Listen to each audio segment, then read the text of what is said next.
All right, everybody, welcome to the Daily Space Weather. I'm your host, Dan, a.k.a. Smash-A-Mash, and we've got an uptick from the closest star. We've also got some relativistic particles, a bit of a proton event, some polar radio blackouts, and a new sunspot rising. As these spots set here on the western limb, we can expect to see an uptick in flaring activity. We'll show you that and lots more today at the Smash News Network, least busted name in news. The big story is going to be Sunspot 3088 making its way all the way around and showing up once again here in the southeast. So that is now a sunspot again. That'll get a name once again, a different name. When sunspots leave the Earth-facing portion of the solar disk, they get renamed. Let's take a look at some full disk views here. Here's 3 species of ionized iron. So some exciting stuff happening here. We have an uptick in the radio flux. We'll cover that momentarily. Check out the growth of Sunspot 3098.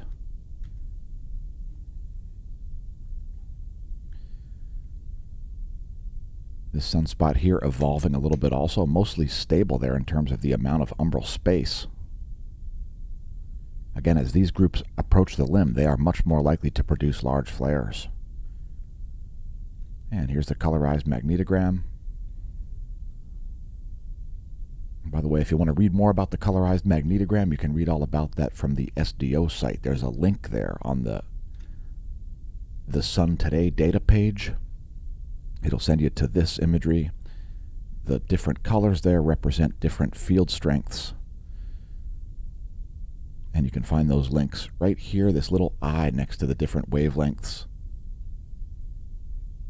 That link there will send you to the information about the colorized magnetogram. For example, the 171 angstroms wavelength is 8 times ionized iron, known as iron 9. Let's take a look at earthquakes and volcanoes. So first, volcanoes, we've got this fracture zone known as the Tjörnes fracture zone. The Tjörnes fracture zone north of Iceland. Over 6,000 earthquakes have been registered there. The strongest of 4.9 on September 8th. I think we actually covered it on the channel. Shiveluch. Volcanic ash not identifiable in imagery there. That's on the Kamchatka Peninsula. Mount Abiko, flight level 100. 10,000-foot ash plume over Paramushir Island from Abiko. Subanose-jima exploded. Unknown volcanic ash cloud. Please don't pole vault the caldera. Discrete intermittent eruptions as Semeru explodes and produces a 14,000-foot ash plume. That's flight level 140 over East Java, Indonesia. And down to central Mexico. No recent volcanic ash detected from Popocatépetl, but higher than usual gray ash plumes detected by Volcanic Ash Advisory Center. 23 to 24,000 foot ash plume there from Popocatépetl. Nevado del Ruiz in Colombia exploding. 21,000 foot ash plume over Colombia from Nevado del Ruiz. 20,000 foot ash plume over Sangay in Ecuador. 15,000 foot ash plume as Revenador also explodes. Flight level 150 over Ecuador from Revenador. Last but not least, Sabancaya exploding. Flight level 240. It's a 24,000 foot ash plume. Don't pole vault that caldera either.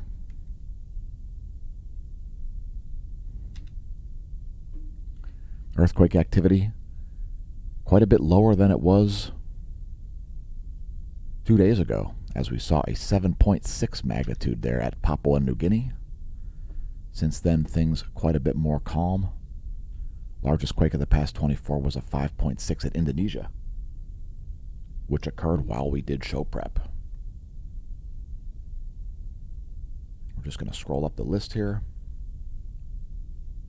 What do we got? Here's a 5.0 at depth near Japan. At 5.0 at nearly 170 kilometers estimated depth.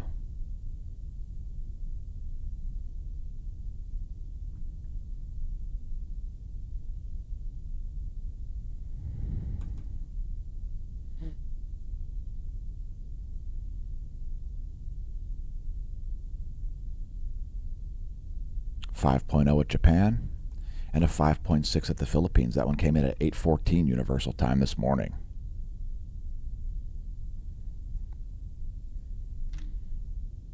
Getting back to space, here's the last 24 hours in ionized helium, 304 angstroms. And lots of filaments, lots of sunspots. We'll get to it. Radio flux now up to 152. And yes, some umbrae from that region in the southeast are already visible. We'll show you the high-res imagery toward the end of the video. Again, radio flux at 152 solar flux units. There's the one-year chart, this black line. Sunspot number will also rise today. Solar wind here calming down following an extended coronal hole high-speed stream. Again, we do have a proton event that we'll get to. We're seeing some polar radio blackouts, some modulation of the D layer of the ionosphere happening from solar protons showing up in Earth's field-aligned currents. NOAA not forecasting any geomagnetic storm or unrest. I think we may see a little pulse here today, sometime between now and midday. So sometime, anytime soon here. Maybe a 4 to 6 hour CME strike. It'll be pretty minor. Right now, the earthly geospace looking quite calm. This is the last 4 hours of magnetohydrodynamic pressure.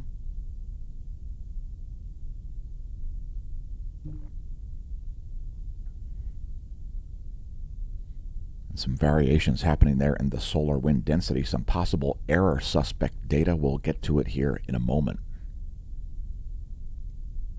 That's the last 4 hours modeled by the Space Weather Modeling Framework. Here's the last 4 hours of Earth's magnetic moment from the ground in nanotesla.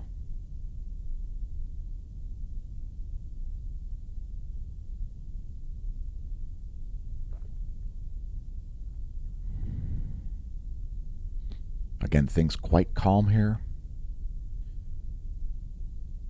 If we do see a CME strike, we should see a significant signal from that, as the space between Earth and Sun should be fairly cleared.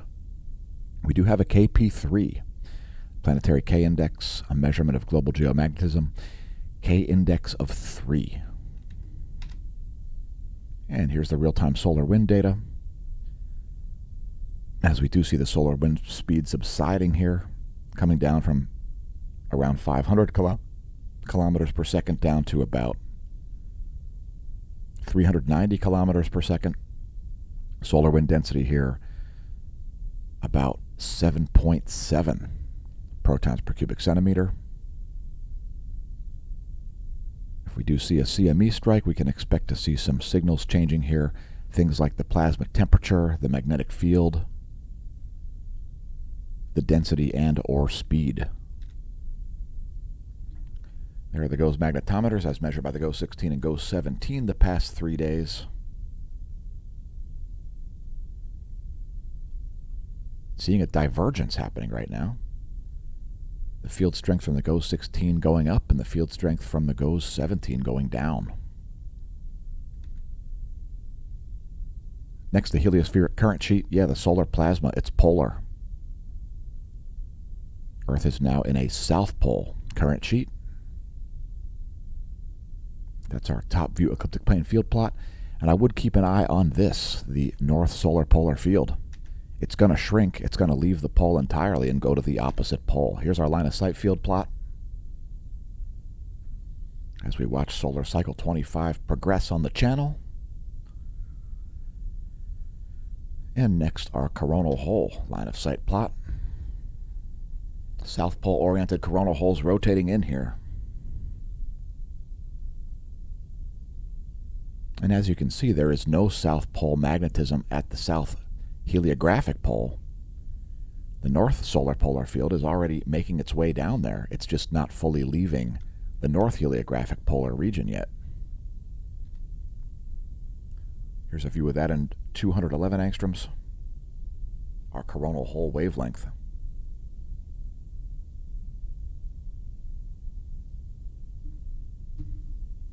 That's the last 24 hours from SDO. We're going to move to sunspots next.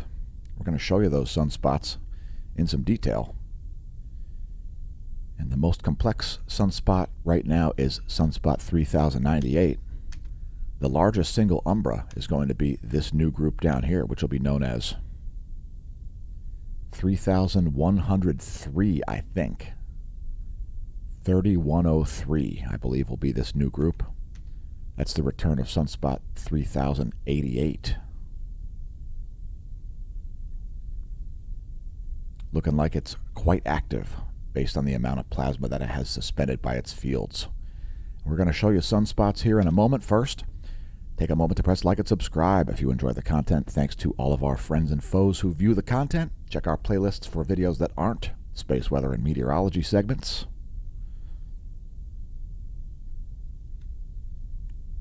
And we put up a post yesterday for our gold members. Gold Smash Team members only. Put up a little post there about heliophysics. It's kind of important. We can't cover it on the channel because it's only for gold members. So join at the Gold Smash Team level if you want to see that post. Thanks to our gold members, our gold level Smash Team. And welcome to the Neo Renaissance to everybody.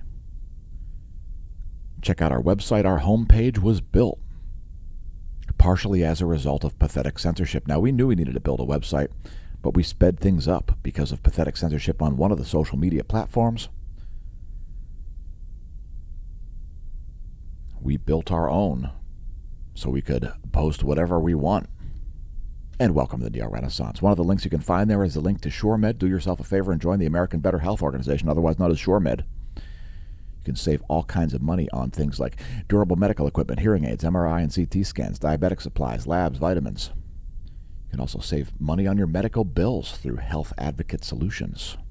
You can also reach doctors by phone because going to a physical doctor is so 2019, right? So check it out. Links below the video and on the homepage to my SureMed page. Make sure you follow us on Twitter. If you are on social media, make sure you have a Twitter account. You may be left out of the loop, as there is some information that is only shared on Twitter. Occasionally, when there's really important stuff, we actually do share it on the Smash Team page at smashomash.com/SmashTeam. We do have the ability to embed tweets. However, you won't see all the auroral imagery and other stuff if you don't follow on Twitter. See, there's a post right there from Dr. C. Alex Young. And we are also regularly streamers on Twitch, twitch.tv/smashomash, thanks to our new followers over on Twitch. Check out the merch shop. Our sweet merch shop is linked below the video and on the homepage at smashomash.com. And while today I'm wearing the Mensa hat, and while I would say to each of you, make Earth not suck again, today's featured product is the Galactic Federation Special Forces. So, Universum Liberate, folks. It's a message of freedom, liberty, and personal responsibility. The symbolism represents the Milky Way galaxy. Signal strength and security represented by the key. And the lightning bolt represents instantaneous galactic scale reach. Universum Liberate. To quote Rush, I believe the lyrics were written by Neil Peart. If I could wave my magic wand, I'd set everybody free. So, Universum Liberate, the motto of the Galactic Federation Special Forces. If you're sick of what's going on in your town, county, state, country, continent, hemisphere, planet, solar system, or even your local interstellar environment, well, bring freedom and liberty to the galaxy by helping out the Galactic Federation Special Forces with some Universum Liberate merch. Let's get back to what's going on the closest star. We've got some spectacular imagery here for you in just a minute. Again, we did see some relativistic particles showing up. And there was a long duration series of X-ray flares that were pretty funky. We're going to show you some imagery of sunspots and magnetic fields here. Just give me a moment. We are streaming live.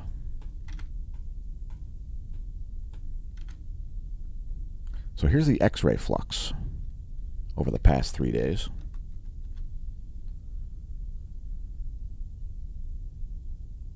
And I believe it was this flare right here that sent the relativistic particles.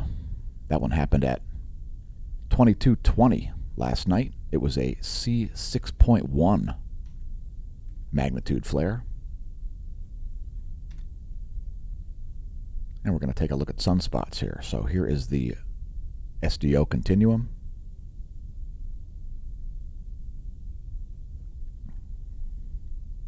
And let's zoom in on that. That is not close enough.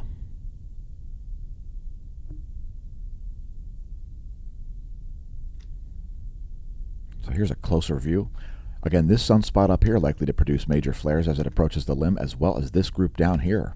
They're both beta-gamma class sunspot groups at the least. This group very complex. All three of those groups quite complex there in the west. This group here's beta-gamma class. This group here's beta-gamma class, beta-gamma class. Not sure about this new rising region. The old sunspot 3088. You may see the fields just coming into view here at the end. These are all 24-hour videos.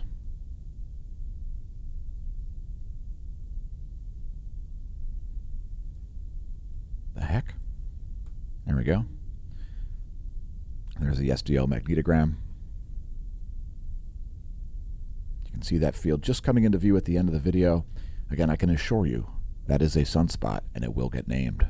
We'll show you the high-res imagery a little bit later in the video at the end of our bonus features segment. So here's the view of solar flaring. I believe those relativistic particles came from this region right here. The most complex sunspot group we see. As we do see some plasma flying around there. Here's 131 angstroms also.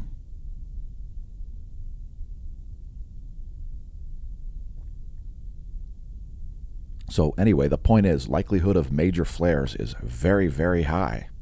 And likelihood of coronal mass ejections also very high, nearly 100%. There's your proton event.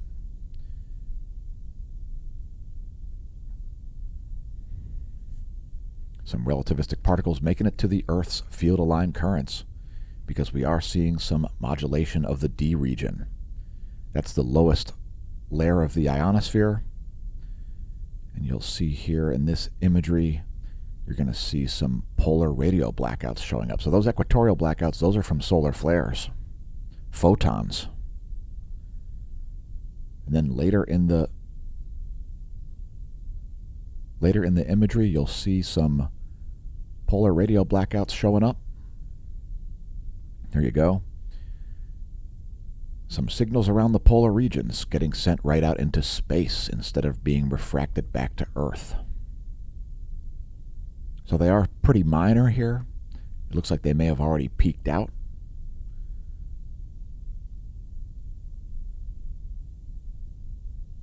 But there's your deabsorption region predictions. And let's move on to a star chart. This is what's going on overhead at Lehigh Valley. We show it daily to keep our viewers oriented as Cygnus sets in the northwest. Jupiter and the moon setting also, Mars as well, up there on the ecliptic. And we see Venus here rising ahead of the sun, the third brightest object in the sky. Here's your solar system forecast. We've got a gibbous waning moon. Here's your 1 week forecast for the solar system. Venus quite lonely there, as all 8 planets besides Venus are on this side of the solar system. That's where things will be in 1 week. And we've got some coronagraph imagery. This is yesterday's imagery from GMU. And there is some missing data in there. That's why it's looking like it's stopping. Unfortunately, some missing data there. So let's go to the Stereo A and SOHO LASCO C3 imagery on the Integrated Space Weather Analysis Center. And we've paused this here at 1430 because, well, we see some far side CME happening. So nothing in the earthly direction here. If you're new to the channel, Earth is off in this direction. From the perspective of Stereo A, It would be behind you from the perspective of the Soho-Lasco C3. So no CMEs directed at Earth, besides the one that we're expecting to strike at any moment. Don't be surprised to see some Earth-directed CMEs, as we've got major filaments on the solar disk. We'll show you those here momentarily as well. So that's what's been going on. And if you're wondering what this is, that is Venus.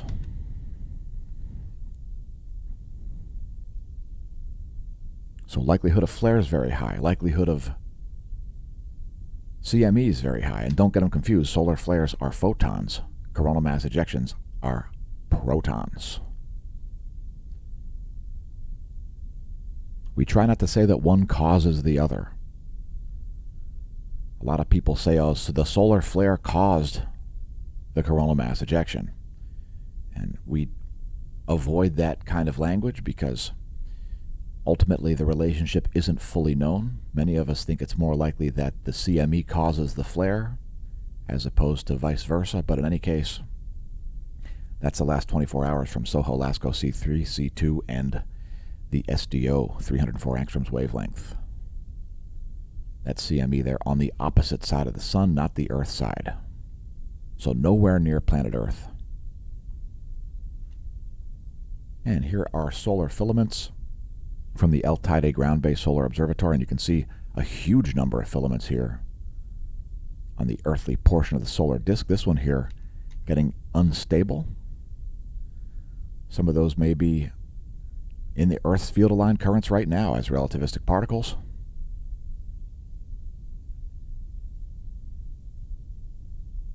So quite a lot of activity here. It's a solar conflagration. Here's the last about 2.5 hours on the GOES 16 SUVI. This is what we typically stream on Twitch, which we'll be doing again today at twitch.tv/smashamash, so join us over there. The ultimate screensaver. Have the sun on your TV all day long if you like.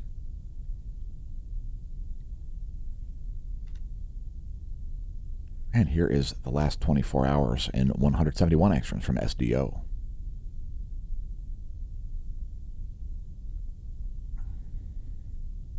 So lots of different areas to watch here. As Solar Cycle 25 continues to not disappoint. Next bonus features, we're looking at charging hazards, and we have some surface charging around Mexico, the Caribbean, and the Central Pacific. Some internal charging over the Southern Pacific, Oceania, and the Southern Indian Ocean. Electron flux here dipping back down to more reasonable levels. I'll show you the 7-day chart. There's a 7-day graph, and that's quite the lengthy electron storm. This part right here, that was the highest levels of electron flux we've seen in a year. There's the forecast model from NOAA. NOAA expecting a decrease in the electron flux. I would tend to agree. A little bit overdue for that decrease in the electron flux. There's the 1-year chart. To put that in context, you can look that up yourself at solon.info if you like. We'll also show the F ionosphere layer, which is full of anomalies. It's located at about 300 kilometers of altitude. The F layer. And here it is in vibrational frequency and anomalygram.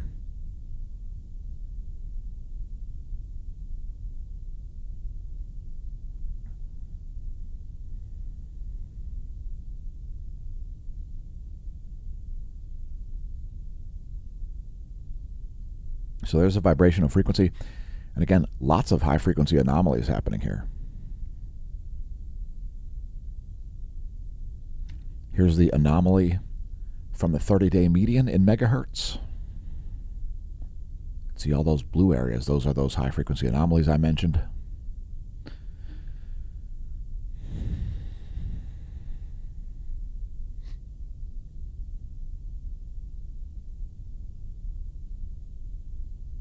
And And here's the latest frame. That's 10:30 Universal Time.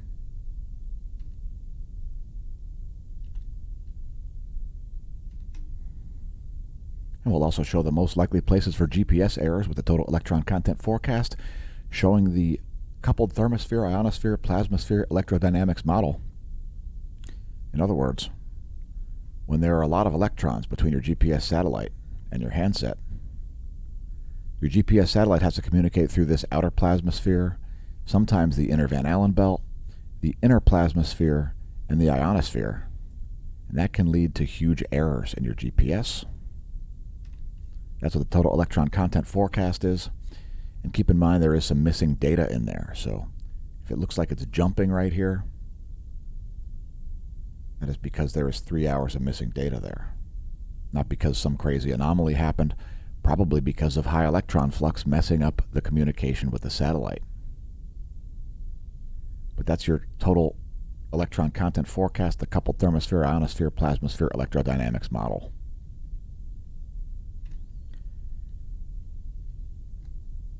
And here's your latest intensitygram and latest colorized magnetogram. We're going to look at this group first. So there's that group. It is certainly beta gamma class. I would venture to say, oh, it is certainly beta gamma delta class. So that's something. And of course, the story will be the re-rising of Sunspot 3088. At the moment, it looks like it's only alpha class. But that is a huge umbra there. And of course, there is a lot of plasma behind it, so that might be a lot more complex. New sunspot also up here. So we're going to see an uptick here in the sunspot number today, despite some major sunspot regions setting in the west. Once again, likelihood of flares and CMEs very, very high. And we're going to bring up one more series of images here.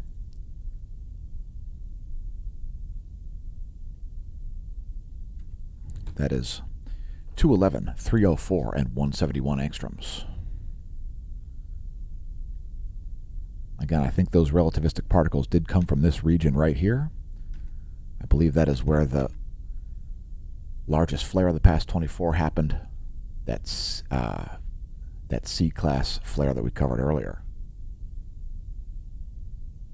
And that is the end of our space weather coverage for the day. Besides our live stream on Twitch. We'll be doing that. Thanks for leaving comments, TinMan1057 and One Audio. Good morning to you as well. So now we're moving into the realm of meteorology here at the Smash News Network, least busted name in news. Starting out looking at Saharan dust. Quite a bit of Saharan dust here over the Atlantic Ocean.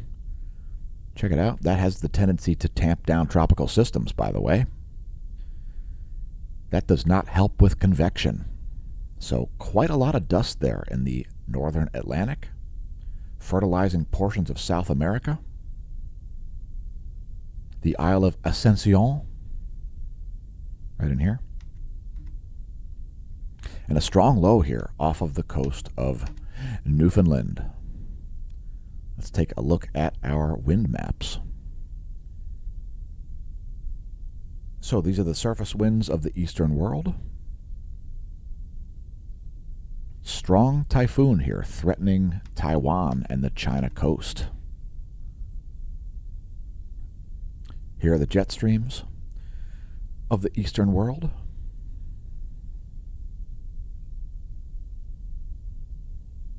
Let's take a brief look at sea surface temperatures here. So the water is quite hot around that tropical system there. No cold water there to really slow that down very much. Here are the jet streams of the Americas.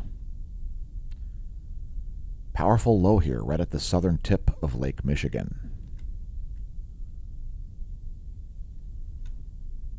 These are the surface winds of the Americas. Powerful low here off the coast of Newfoundland. Surface winds of the central world look like this. And there is the jet stream scenario. For Europe, Africa, and the Middle East. Jet stream blowing backwards over the northern Indian Ocean. It's east to west instead of the normal mode, west to east. Here's a shortwave radiation series of images from the NASA GOES Interactive Weather Satellite Suite, showing clouds and fog over the western world. And let's check our weather.gov map. So quite a bit of flooding here forecasted for Nevada and Arizona. Also bits of California, Wisconsin, and Illinois. Even parts of Pennsylvania and Maryland there expecting some flooding. If your county is lit, head to weather.gov and click your county. Some high surf advisories there in Hawaii. If you've got any imagery of that, let us know. Hit us up on Twitter, for example. Again, if your county is lit, click your county. Stormy seas on southern Lake Michigan. Those are gale warnings. So we've brought up our total accumulated precipitation forecast based on the 3-day GFS model. That's the next 72 hours. Precipitation totals shown here in inches. And the heaviest rains there expected to be in Nevada, in the southeastern portion of the state there near the Utah border. Again, that's your 72-hour GFS total accumulated precipitation forecast in inches. We'll also show the temperature anomaly forecast based on the same GFS model. Some rapid swings from hot to cold anomalies there in places like Nevada. Some very cold temperatures showing up there in the central southern Great Lakes region as a low pressure is hanging around. It's going to be pushed through by some cold air, as we often see. Again, that's your temperature anomaly forecast based on the GFS model for the next 72 hours. Keep in mind temperatures shown here in degrees Celsius.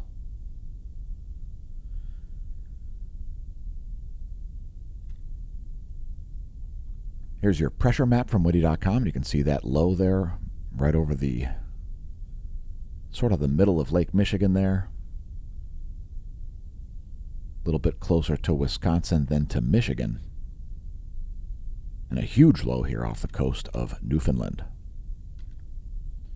NASA GOES lightning mapper showing us the teeth of the storms for the past about 10 hours. Quite a lot of lightning there across Arizona. And let's take a look at a real-time lightning map to see if there are indeed any active cells, and indeed there are. Lightningmaps.org. Next time you hear thunder, check it out. We've got some active lightning here northwest of Phoenix.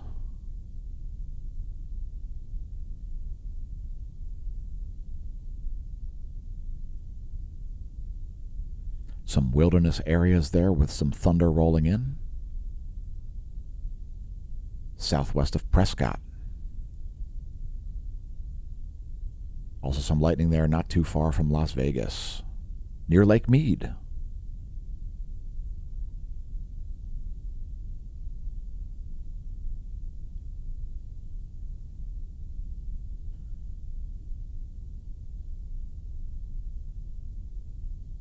That's your real-time lightning map. Brought to you at massive personal risk and expense from Smash Staff and I here at the Smash News Network. Least busted name in news. Here's your U.S. Doppler radar map from radar.weather.gov as rain continues to fall in southern Alaska there. Pretty moist in southern Alaska. We'll focus on the lower 48 for the remainder of the video. And you can see that powerful low there rotating around. Some heavy rains there west of Chicago. Here's your shortwave radiation map showing clouds and fog over the lower 48, the Caribbean, and the western Atlantic. Here's your water vapor map. Great imagery there of that rotating low, that counterclockwise rotation, with some cold air pushing down from Canada behind it there, keeping that thing moving.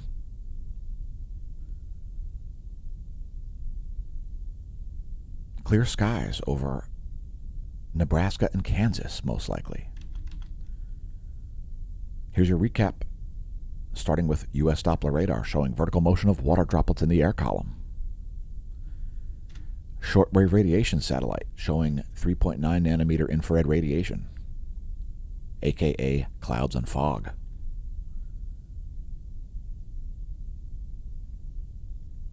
And the water vapor, that should clear up any confusion about what's going on with the Doppler. For example, you can see what's happening there in Arizona.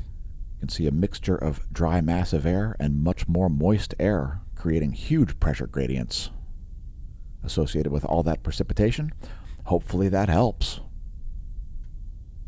Let's do a close-up of that since it does show us some atmospheric physics. Great imagery there.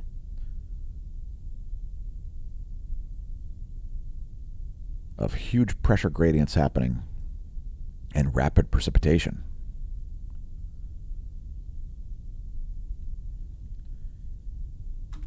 Anyway, thanks for tuning in to the Smash News Network Least Busted Name in News. And may that solar wind be at your back. Opinions expressed in this video are not necessarily the opinions of Smash News Network Least Busted Name in News.